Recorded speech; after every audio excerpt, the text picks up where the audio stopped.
اللہ الرحمن الرحیم۔ جیسا کہ پاکستان کے اندر اس وقت لاک ڈاؤن ہے اور لوگ گھروں میں ہیں اور اسپتالوں میں کئی لوگ بیمار ہیں وائرس کی وجہ سے۔ ابھی تو چند دن ہوئے ہیں کہ ہم لوگ اتنے پریشان ہو گئے ہیں، لوگ گھروں میں نہیں رک رہے، پولیس اور سرکاری ادارے طرح طرح کے لوگ، ایجنسیوں کے لوگ آپ کو پابند کر رہے ہیں کہ آپ گھروں میں رہیں، گھروں سے باہر نہ نکلیں، پھر بھی لوگ گھروں سے باہر نکل رہے ہیں۔ یہ چند دنوں کی بات ہے، ہم نے چند دنوں کا لاک ڈاؤن برداشت نہ کیا۔ ذرا غور کریں، ذرا فکر کریں، وہ ہمارے مسلمان بھائی جو کشمیر کے اندر ہیں، جو کئی مہینوں سے لاک ڈاؤن کا شکار ہیں، کئی مہینوں سے وہاں انہیں پابند کر کے رکھا ہوا ہے، باہر نکلنے کی اجازت نہیں ہے، کھانے پینے کی اجازت نہیں ہے، مارکیٹیں بند ہیں۔ آپ غور کریں، آپ فکر کریں، ہم چند دنوں کے اندر اتنے تنگ آ گئے ہیں، ابھی تو مہینہ بھی نہیں ہوا کم و بیش، ہم اتنے تنگ آ گئے۔ وہ ہمارے مسلمان بھائی، وہ کشمیری، وہ مائیں، وہ بہنیں، وہ بیٹیاں جو ہمیں پکارتی رہی، وہ کہتی رہی کہ اٹھو مسلمانوں اٹھو، ہمارے ساتھ ظلم ہو رہا ہے، ہم نے نہ سنا۔ اور پھر وہ آج ساری دنیا وائرس کا شکار ہے، سارے لوگ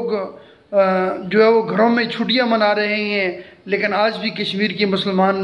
بہنیں، مائیں، بیٹیاں، بزرگ، بچے، بوڑھے، جوان آج بھی لاک ڈاؤن کا شکار ہیں۔ اتنے مہینے گزرنے کے باوجود بھی وہاں کے لوگوں کو آزادی حاصل نہیں ہے، لوگ گھروں میں قید ہیں، اور کتنے مسلمانوں کو وہاں شہید کر دیا گیا ہے، کتنے مسلمانوں کو مار دیا گیا ہے، اور کتنے نوجوانوں کو قتل کر دیا، شہید کر دیا۔ کوئی ایسی آواز نہیں ہے کہ جو ان کے لیے سر بلند ہو۔ وہ ہمارے مسلمان بھائی، ہم غور کریں، ہم فکر کریں، چند دنوں کا لاک ڈاؤن، یہ تو کچھ بھی لاک ڈاؤن نہیں تھا، اس میں بھی ہم لوگ گھروں میں باہر نکلتے رہے، گھومتے پھرتے رہے، مارکیٹوں میں جاتے رہے، ہر طرح کی عیاشی کرتے رہے، کھانا پینا ہمیں ملتا رہا۔ وہ مسلمان بھائی کشمیری جو کئی مہینوں سے لاک ڈاؤن کا شکار ہے، ان کی حالت کیا ہوگی، ان کی کیفیت کیا ہوگی، وہ مائیں، وہ بہنیں، وہ بچے، وہ بزرگ، ان کی کیا حالت ہوگی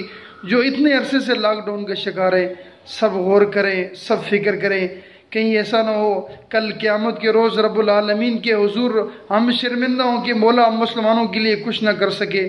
آپ کچھ نہ کریں، ان کے لیے دعا کریں، مولا کشمیر کے مسلمانوں کی حفاظت فرماؤ، مولا کشمیر کے مسلمانوں کی آزادی کی نعمت سے مالا مال فرماؤ، مولا کشمیر کی ماؤں کی، بہنوں کی، بیٹیوں کی، بزرگوں کی، بچوں کی حفاظت فرما۔ مولا کشمیری